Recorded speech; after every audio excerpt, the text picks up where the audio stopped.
Hi, I'm Kimberly, and I have decided that I need to add some knitting content to the internet. No one else is in my house right now, so I'm just going to record a video, even though it's only mildly less awkward. I haven't done this in a really long time. I used to have the Collab Society podcast with my friend Anna, but we live really far apart now, so that doesn't happen. The first thing I want to show is the finished object that this is reversed. I can fix this in post, I think. This is actually, first, what am I wearing? This is completely seasonally inappropriate. It is spring here on the central coast of California, and I'm wearing the Christmas sweater by Skeindeer Knits. I knit this for Christmas this past year, but it is like the warmest, coziest cardigan that I have. And I just put it on after I tried on the most recent sweater that I'm knitting, but I'll get to that in a second. The most recent thing I finished is, I need to look up the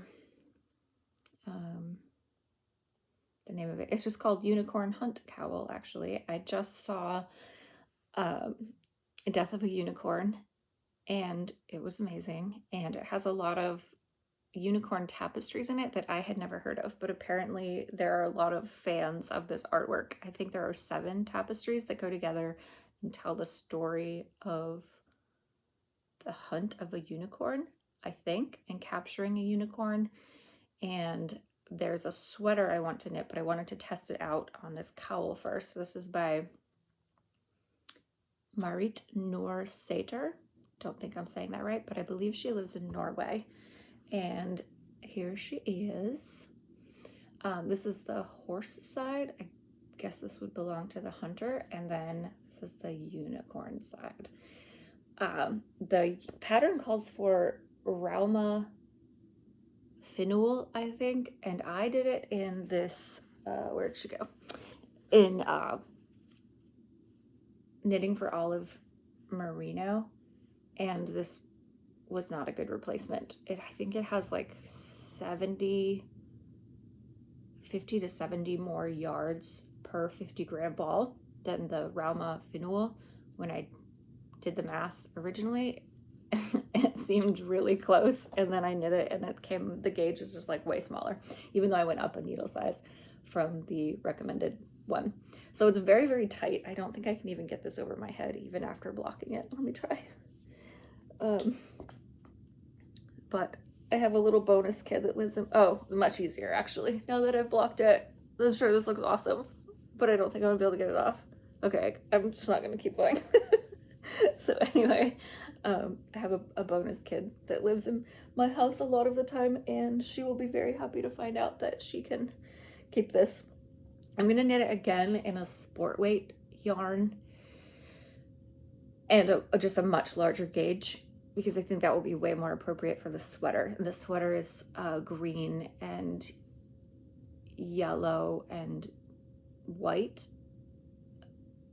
image back and front of the unicorn captured in the little corral, and it's going to be amazing. But I want to get it right, so I'm going to reknit this all again. In fact, in a completely different colorway, one that's more my style. That was my work email. I'm keeping an eye on it because I am kind of working right now. And so she'll be really happy with it, I think. But she's a 6, so that will fit over her head, which is much smaller than mine. But super soft. Knitting with this Knitting for Olive Merino, this was my first time. It was very weird. I was actually disappointed when I first started knitting with it. I knit it in mustard and deep petrol blue, I think this one was called, and cream. I bought an extra whole ball that I don't need, but hopefully I can return it today or tomorrow and get something else. It's ropey.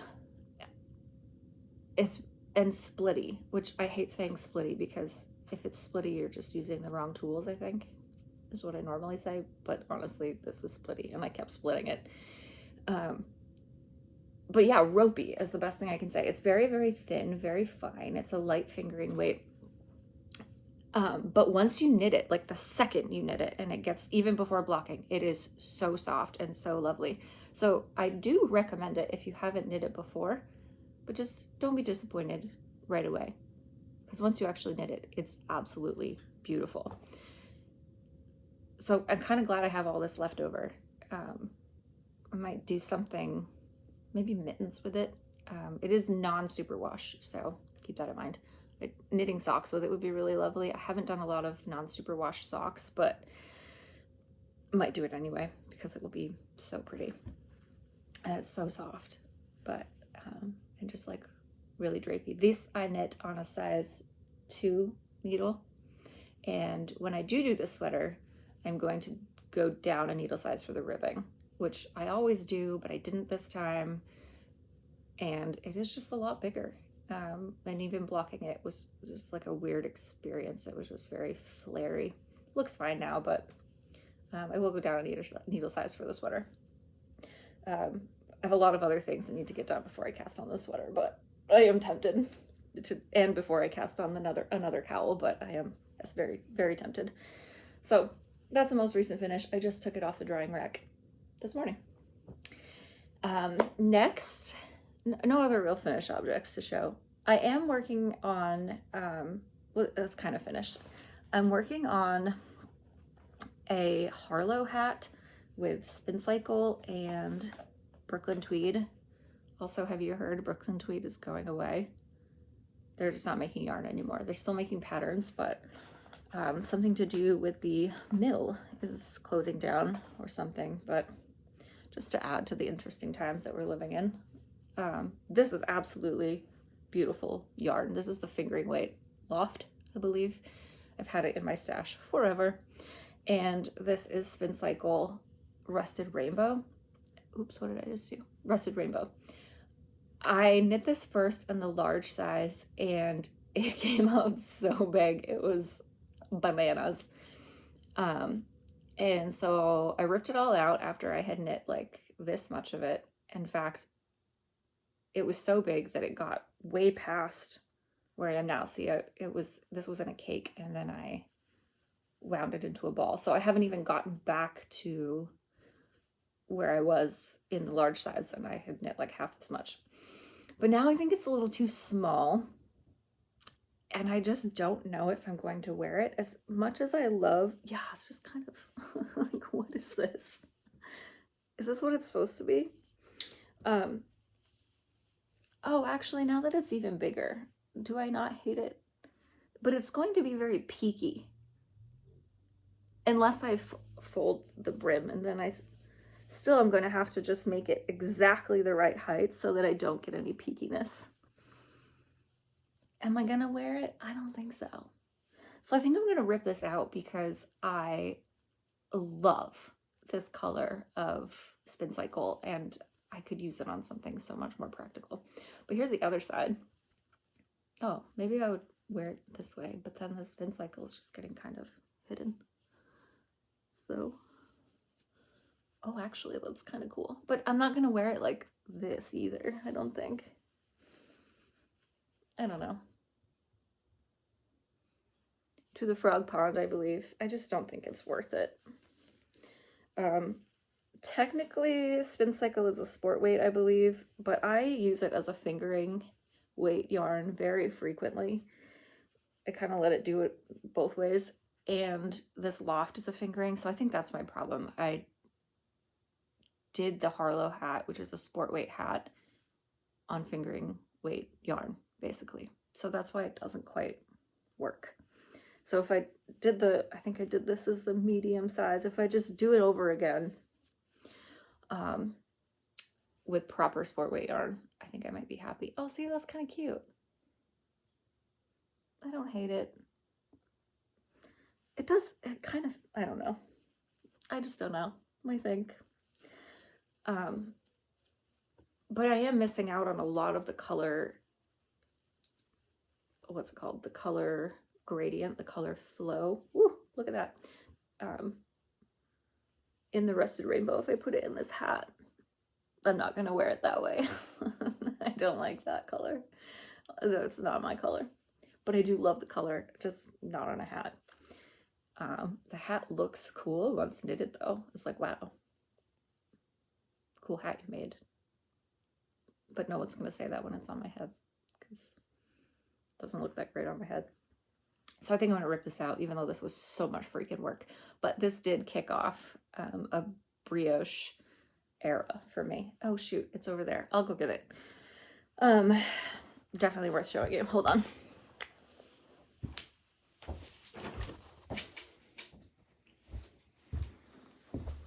See, that was quick. That was okay, right? So yeah, then a couple of weeks ago, no, it's been probably 3 or 4 weeks now, Stephen West released the Brioripple wrap, and I bought that the second it came out. And this is an absolute, oh here, move that. This is an absolute delight to knit. I have a 40 pack of, what are these things called? Pearl Soho minis that I got a super, super long time ago in a sale from Pearl Soho. I think I paid, I don't know, quite a bit less than $200 for all of these, which sounds insane, but if you know, you know. So I'm using all of the colors to make the Brioripple wrap, and I'm kind of keeping it in using a lot of the black and light colors to tie the room together. Stephen West has a lot of great videos about how to pick your colors, especially if you're using proper scraps, which I'm not. But his has a very goldeny, mustardy, orange, grungy vibe. So I can't really do a theme the same way that he can, or the same way that he did. So I'm using black and white to kind of keep everything sort of thematic. So I have black here, I have black in the background down here, and very soon I will do black as one of these ripple things. This pattern looks very complicated, but it is so easy. The increases are done in these ripple parts, not in the brioche part, which is key, because brioche increases, from what I remember, are not fun. I remember doing, years and years ago, there was that really famous shawl, popular shawl, that had like beautiful leaves, and it was a 2-color brioche, and everybody was knitting it, and I started it, and I got to about like this big, and then I was not having it, because the decreases and increases were just too much for me. So this, there's no such thing as increases and decreases for the brioche. It's just straight brioche, which is super fun. You get into this rhythm of it that's just kind of addicting. And the sections are pretty small. So then you get to take a break and do one of these little stockinette sections. And even though it's stockinette, there's actually only one purl row. So it's not gonna kill you.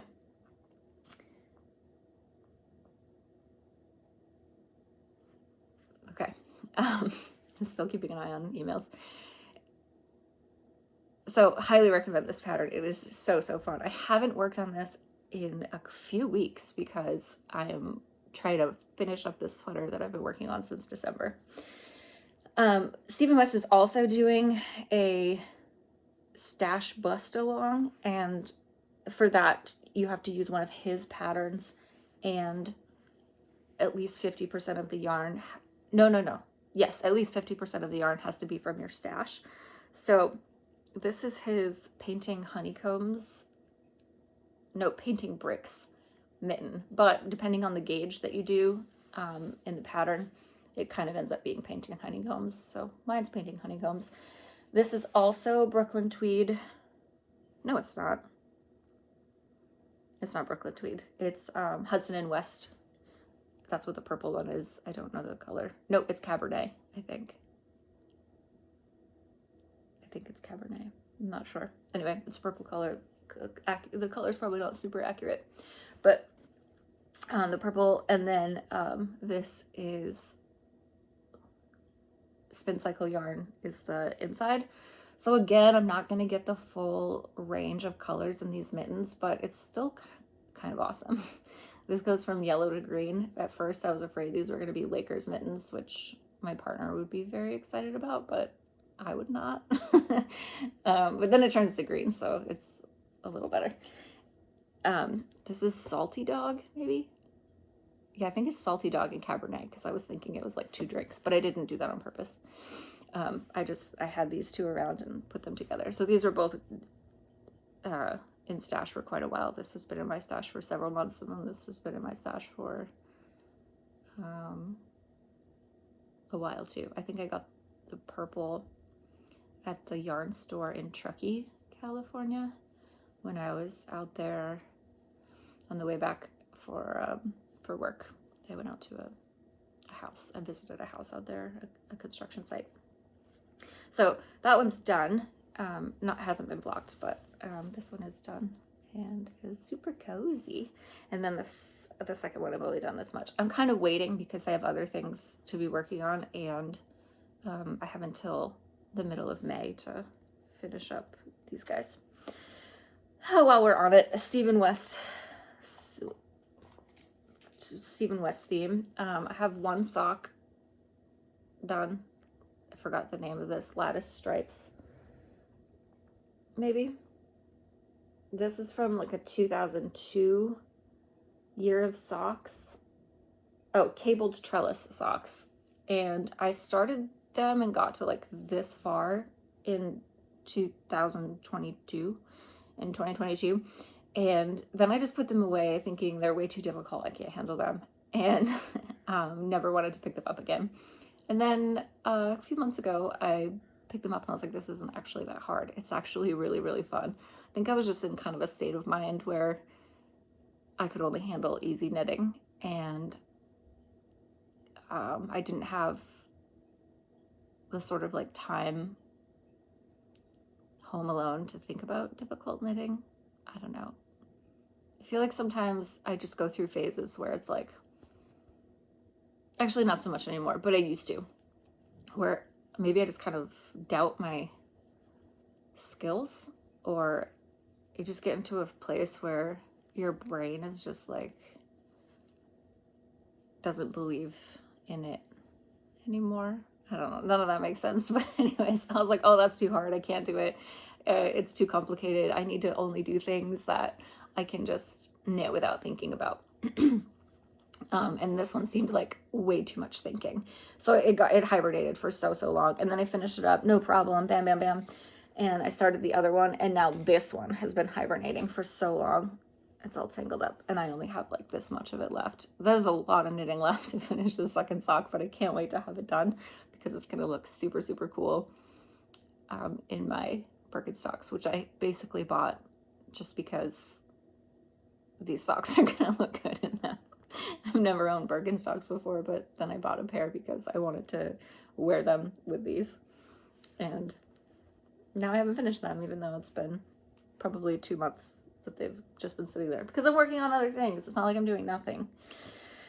And there's a couple other things I'm working on, but most actively it's those things. And I have another sweater on the needles, but that's probably a very long-term project. We'll talk about that some other time.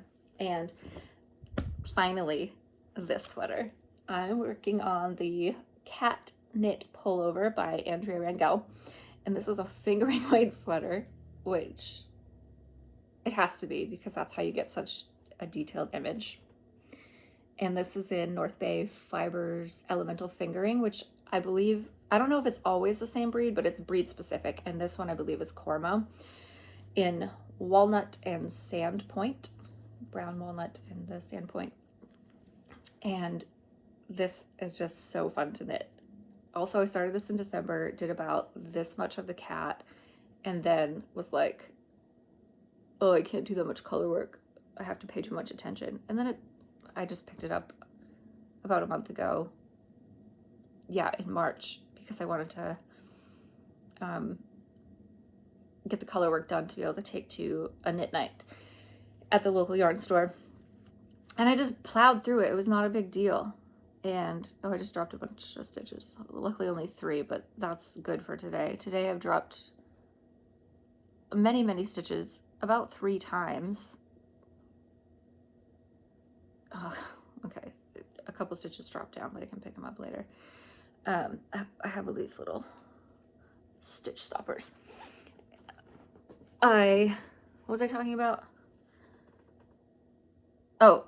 Oh yeah, so I finished the color work so fast, it was not a big deal. And then the rest of the knitting is just stockinette with a couple of decreases. The arms were a lot of decreases. Hot tip, this I had to do like 20 decreases. It was like do a decrease every 6th row. And so to keep track of that, I had 20, I did the first one, and then I put 19 more stitch markers on the first one. And so I was able to just take it with me wherever I went, and I knew when I ran out of stitch markers, I was done doing decreases. I thought I was like so brilliant for thinking of that. I'm probably not the first person to think of that, but no one else has told me that, so I sort of thought of it myself. I'm probably going to redo the neckband because I did a sewn bind off, and I kept getting confused if I had done a certain thing or not, and repeated parts of it. So I've got parts where it's like really, really bumpy and just looks rubbish. So I think I'm just gonna rip it out. I don't know how to pick up stitches like with a needle. Like if I needed to redo a part of the sleeve, I could just pick up with a needle like around here and then rip it out. I don't know how to do that with ribbing. And I kept trying to look at it while I was knitting it, like, where is the leg of a purl stitch? I just don't know. I don't know how to do it. I will look up and see if I can find a video on how to do it. But it looks like I'm just gonna have to rip it out and pick up the stitches all over again. The stitches are picked up off of the rough edge of the cast on edge for the neck. I would love to not do that because it's like 150 or 120 or something, but it just doesn't look good. And it's especially the sewn bind off, it's like I added too much fabric, or extra fabric, I guess, for the edge, so it does this little wavy thing, and it looks really gross just now. But when you put it on, it looks fine, except when you put it on, you can see the little bumpy edges. So since I didn't like the sewn bind off, the sleeves are done in size 1 needles. I went up to size 1.5 for the bind off and just did a normal bind off, like a purl bind off, and it's perfectly fine. And look how smooth. So that's what I want to do here. I should have just done it. It's wide enough that even if it weren't stretchy, it's going to fit over my head. But I wanted to do a sewn bind off, which I have done successfully in the past, and it looked fantastic, but I chickened out and didn't do it. Anything else? No. So I have a couple little, oh no, yeah, one more thing. I'm knitting, I got it in my head all because of this really fantastic person who works at the local yard store, Monarch Knitting. She said she was going to knit socks on 00s, and I was like, that's ridiculous, challenge accepted, I want to do it too. So I cast on Leap Year Socks by Summerlee Knits. Summerlee Designs. Wow, red is not a great color for video. On size 00 needles, and it's a free pattern, so I can just tell you it's 81 stitches cast on, so that you can do 2x1 ribbing, and then you decrease down to 80 stitches, so that this is a 4 stitch repeat. It's 3 purls and a slip stitch. And this is my fantastic little Kewpie pomelo from M to the 3rd. She has a few Kewpies left, so you should go find them because they're amazing. But no pomelos left. But that's your payback because someone else got the fishy that I wanted. So if you want the pomelo, it's too bad. Sorry, that was rude. Yeah, so it's actually really satisfying, and it's not that many. It's only 16 more stitches per round than a 64 stitch sock. Is that right? Yeah. So it's really not that different, and there's something very like obviously dainty because it's tiny, and I'm using Lang Jawal sock yarn I just had left over. I don't know if it's technically sock yarn. Yeah, it's superwash, so 75/25 that I had left over from some other socks I've knit just for like color work accents. So I have a lot of it only in brown and red, and it looks kind of cooler than I expected. Yeah, it's just really kind of satisfying to knit, and it's kind of elegant. I highly recommend it. I know some people knit socks on 00s, like I know the Fat Squirrel, Amy Beth knits her normal socks on 00s because she has just a looser gauge. But if your normal gauge is like you knit a 64 stitch sock, try out this 00 life. It's kind of fun. But I am going to do the heel soon because I don't want to keep knitting the leg. I'm kind of over it. But I also set out to knit shorty socks, but also I am a little bit over it because the foot will be satisfying enough. I'll get it out of my system. And then there's another whole sock, but it's cute. I recommend it. Give it a go. So now that really is it for stuff to show you to knit. And then I am also doing the Beanie Brigade from Farmer's Daughter Fibers. This is the April one, and I haven't cast it on yet, even though April's almost over. I did do the March one already. I don't have the hat here, but that one was really fun. And that was just a one skein, one color project. And these are two different colors to do the, I can look it up for you. I don't know if you care, but a hat by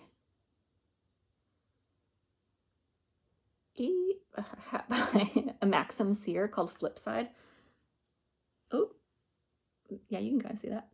Oh yeah, look at that. So I think it's meant to be, for this one anyway, meant to be like an orangey hat with a red dark accent. But again, that doesn't look good there. So I'm going to do a dark red one with orangey. And then the pattern is originally designed to have mohair knit into the outside color. So, and that didn't come with it. So I went to Monarch again and got Knitting for Olive silk mohair, which way more affordable than that kid mohair silk, which who makes that? I forgot. It's like the only mohair I'd ever heard of.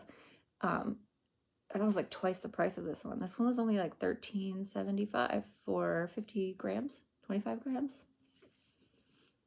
25 grams, but 25 grams is 225 meters. That's as much as a 50 gram ball of normal fingering weight. So I'm going to pair that with this, and then also that's going to like soften this color. These two colors are a little bold for me. They're a little, I don't know, crayon-ish. Does that make sense? They just need to be softened up or given texture or something. Yeah, that's it. They need some more texture if I'm going to wear it. I don't know. Maybe it will look great in the hat. But anyways, I want to soften it up with this. I think this will make it look really cool. And then if I have enough, I may even put this, maybe not, in the other part. I don't know. So that I'm going to cast on very soon. Because I want to have that done before the May Beanie Brigade comes. Isn't that cute? I love it. And then finally, so while I was at it and ordering the QP thing from M to the Third, which I'm just kind of like obsessed with her podcast lately and her spring cleaning knit along and the sibling energy podcast. So I really wanted to be supportive of that. So I went and got the Kewpie thing. And while I was there, I bought some yarn. And look, it's exactly the same color. I don't know if this had already come or not. It's the same thing. These are not like colors that I particularly am into. But somehow I bought the same colors. That's so weird. Anyway, this is Peach Rings, and this is Sugar Plum, and this is the Sueño base, and it's really soft already on the, I was thinking, oh, I'll pair these together when I was picking them out online, and who knew I was already like having to pair these colors together with that hat base.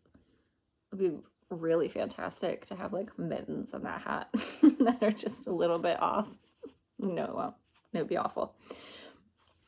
But these do look really good together. See, these are less crayon-y. There's like more texture to the color.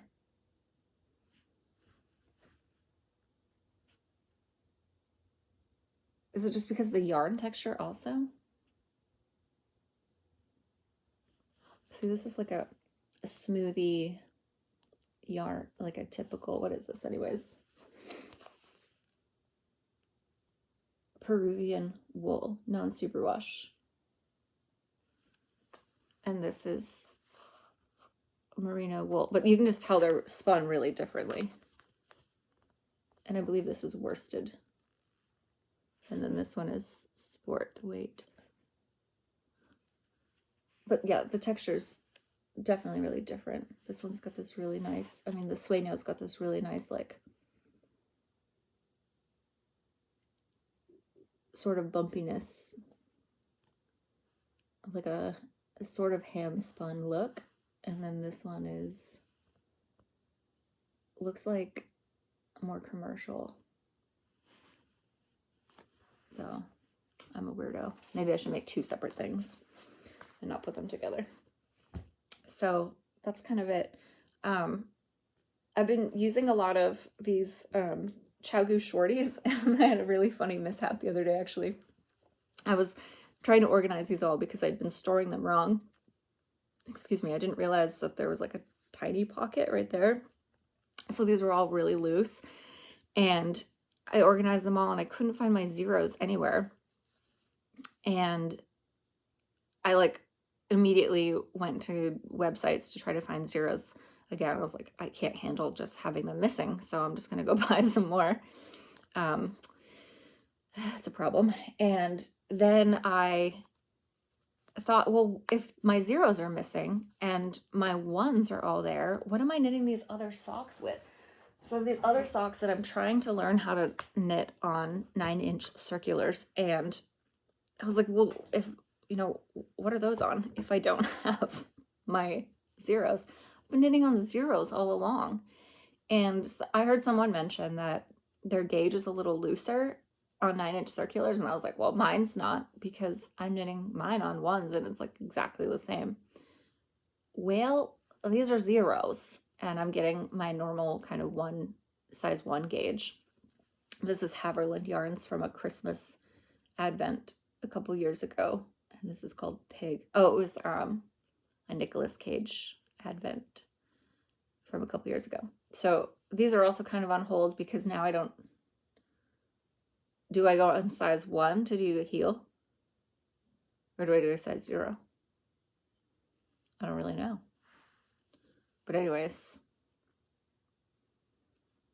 or actually, no, I did decide already what I'm going to, no, I'm going to do a heel flap and gusset. No, I'm not going to do a heel flap and gusset. That's what I decided. I just forgot. I'm going to do a